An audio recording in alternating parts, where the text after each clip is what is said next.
Hello and welcome Iqbal and इंशाल्लाह service से मैं मोहम्मद इकबाल खान एडवोकेट। आज का जो हमारा लीगल लेक्चर है वो है डिग्री ऑब्टेन्ड विद फ्रॉड। अगर कोई डिग्री फ्रॉड के जरिए हासिल की गई, if the degree is obtained by the fraud. देखिए, अगर कोई डिग्री फ्रॉड के जरिए एक पार्टी हासिल करती है तो उसके पास हमारे पास रेमेडी है 12(2) की application under section 12 subsection 2 CPC में हम एप्लीकेशन फाइल कर सकते। देखिए 12(2) की एप्लीकेशन याद रखें, ओनली हमारे पास उसके लिए देखें दो ग्राउंड है। 12(2) की अगर हम एप्लीकेशन, अक्सर देखा गया है कि हर केस में हम ठोक देते हैं 12(2), ऐसा नहीं है।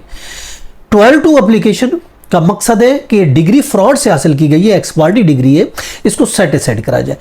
अब उसके लिए दो ग्राउंड होना जरूरी है। अगर वो दो ग्राउंड है तो फिर उस सूरत में, जैसा कि इससे पहले हमारा लीगल लेक्चर मौजूद है, अगर एक्सपायर्ड डिग्री हो जाती है तो हमारे पास 5 रेमेडी मौजूद है, तो उनमें से कोई और रेमेडी हम इस्तेमाल करें।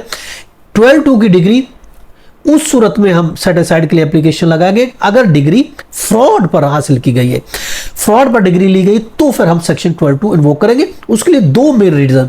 पहला रीजन, ये डिग्री फ्रॉड मिस रिप्रेजेंटेशन के जरिए हासिल की गई है, जैसा कि PLD 2024 SC page 264 supreme court ने यह करार दिया है। PLD 2024 SC पेज 262 है। या दूसरा ग्राउंड है लैक ऑफ ज्यूरिडिक्शन, कोर्ट की ज्यूरिडिक्शन नहीं थी फिर भी उसने डिग्री पास की है, जैसे कि रूलिंग है 2014 SCMRI पेज 1059। ये दो मेन ग्राउंड है। अगर डिग्री फ्रॉड के जरिए ली गई है तो हम उसकी सेटिस्फाइड 12(2) में जाते हैं। अब इसके इंग्रेडिएंट अगर हम देखते हैं, इंग्रेडिएंट जो है वो ये कहा गया कि mayor assertion of the element of the fraud or forgery is not sufficient, rather plaintiff should be very specifically in respect। उसको स्पेसिफिकली सिर्फ एलिगेशन लगाना काफी नहीं है, उसको प्रूफ करना पड़ेगा कि वाकई ये डिग्री जो है ये फ्रॉड और मिस रिप्रेजेंटेशन से फोर्जरी के जरिए हासिल की गई। रूलिंग है 2014 YLR पेज 1748। अब ये फाइल कौन कर सकता है, हु कैन फाइल? देखिए, कोई भी शख्स जो उस केस में पार्टी है या सक्सेसर इंटरेस्ट भी है, भले पार्टी नहीं है और सक्सेसर इंटरेस्ट है, और या फिर ऑफ कोर्स आप कह सकते हैं जजमेंट डेटर है, तो उस सूरत में वो अप्लाई कर सकता है 12(2) के लिए कि ये डिग्री फ्रॉड के लिए ली गई थी। रूलिंग है 1984 पेज है SCMR पेज है 586। अब देखें, जरूरी है ये कि हर एक पार्टी को, अगर उसमें देखें 2 पार्टियां 4 पार्टियां, अब उसमें कोई भी पार्टी जो है 12(2) को चैलेंज कर सकती है। जरूरी नहीं ये एक पार्टी करे, डिफेंडेंट 2, 3, 4 थे, कोई भी पार्टी उसमें से चैलेंज कर सकती है। उसके लिए ये नहीं कि कोई स्पेसिफिक पार्टी चैलेंज करे, जैसे कि रूलिंग है 2016 YLR नोट है पेज 203 लाहौर है। अब उसके लिए देखें, रेगुलर सूट फाइल करने की जरूरत नहीं है। हम कहें कि नहीं, हम दूसरा एक रेगुलर सूट फाइल करें, उसकी जरूरत नहीं है। Court can dismiss without framing the issue recording evidence for the trial of the suit. हम दूसरा सूट देखे, याद रखे, फाइल नहीं कर सकते। दूसरे रेगुलर सूट फाइल करने की जरूरत नहीं है, कोर्ट उसको डिसमिस करती, इसी में हमने करना है। रूलिंग 2003 SCMR पेज है 1050। अब देखें,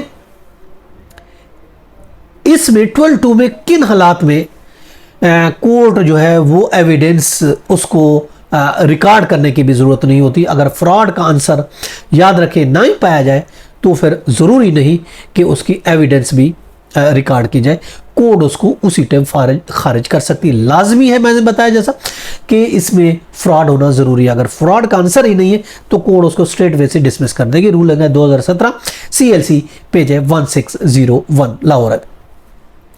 अब सवाल ये पैदा होता है, एविडेंस कब जरूरत होती है 12(2) के लिए? देखिए, अगर एलिगेशन सीरियस किस्म की हो गई, फ्रॉड की, मिस रिप्रेजेंटेशन की, फोर्जरी की, तो उस सूरत में कोर्ट जो है 12(2) की एप्लीकेशन बगैर एविडेंस के डिसाइड नहीं करेगी। उसके लिए सीरियस एलिगेशन होना जरूरी है, जैसा कि 2008 SCMR है पेज है 236। देखिए, जब फ्रॉड और मिस रिप्रेजेंटेशन मेड आउट ना हो, दूसरे ग्राउंड याद रखें 12(2) में नहीं आते। 12(2) में तब आते हैं फ्रॉड और मिस रिप्रेजेंटेशन होना जरूरी है। अगर नहीं आते तो वह 12(2) में नहीं आएगी केस। 12(2) फिर डिसमिस की जानी चाहिए, जैसे कि रूलिंग है PLD 2008 SC पेज है 591 है। अब हम किस तरीके से उस फ्रॉड को प्रूव कर सकते हैं, how we can prove the fraud. देखिए, ये एक सेटल्ड लॉ है कि जो पार्टी एलिगेशन लगाती है तो उसी को ईच एंड एवरी एस्पेक्ट को कि ये फ्रॉड हुआ है उसको प्रूफ करना है। जो एलिगेशन लगाएगी प्रूफ भी उसी को करना है। अगर कोई फ्रॉड एक्शन और डिफेंस है तो उनके उस पार्टिकुलर को फर्निश करना होगा, बताना होगा स्पेसिफिकली कि ये इन एक्शन था, ये डिफेंस मेरा जो इस फ्रॉड पर था, ये स्पेसिफिक फ्रॉड है, वो उसको प्रूफ करना पड़ेगा उसी पार्टी को। 2012 CLC पेज है 1846। अब देखें, याद रखें, ऐसी डिग्री जो कंसेंट डिग्री होगी वो 12(2) में, याद रखें, चैलेंज नहीं की जा सकती। उसके इंग्रेडिएंट हमने बताया, 12(2) की जो इंग्रेडिएंट है वो 2 मेन इंग्रेडिएंट हैं कि फ्रॉड, फोर्जरी या मिस रिप्रेजेंटेशन के जरिए हासिल की गई या फिर लैक ऑफ ज्यूरिडिक्शन। अदरवाइज उस डिग्री को हम 12(2) में चैलेंज नहीं कर सकते। ये था आज के लिए लेक्चर, इसके साथ इजाजत, कर फिर मिलेंगे। हैव अ नाइस डे, अल्लाह हाफिज़।